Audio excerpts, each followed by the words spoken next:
શુદ્ધ ગામની હવા આપણી ઓરિજિનલ ગામું બતાવવા લાવ્યો.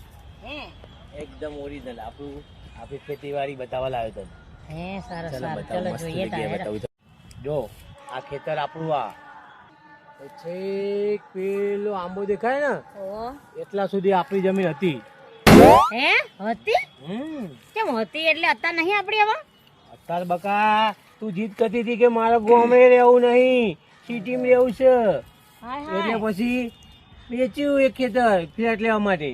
પણ મને શી ખબર આવું કે તમે જમીન વેચીને ફ્લેટ લઈ તાતા આવશો? મારે તો સિટીમાં રહેવું છે, હું તો ગામડામાં ના રહું એવું કરતી હતી.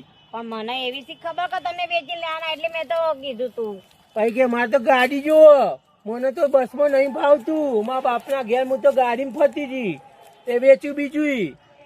આ તો હવે રહ્યું કેટલું થાય આ રહ્યું એટલું જો, આટલું જ રહ્યું આ દોણા ખાય એટલું રહ્યું, એ જાતે મહેનત કરે તો. अब तू गया बेटा. હાય હાય હવે જાતે તો તમને મહેનત કરવાની આવું તો મને ચો આવડત છે કશું ખેતરનું કરતા તો ના આવડે તો ખવતા ભાગી ભાગીને સિટીમાં રહીને બેસી રહ્યો, મોજ શોખ કરો.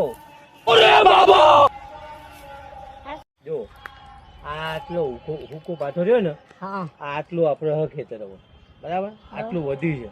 બસ આટલું જ વધ્યું હા હવે જો અત્યારે તો યુદ્ધ ને યુદ્ધ ચાલે, સિટીમાં કોઈ કમાવાના ધંધા હે નહીં, એ તો વાત ભૂખે બરાબર મળવાના દાડા હ. એના કરતા હજુ સુધરી જાય ને કે ભાઈ આ બે ભેંસો છે, કામ કરતા ધીમે ધીમે શીખી જાય, હું શીખવાડે, હું એ કરાઈશ, મદદ કરાઈશ.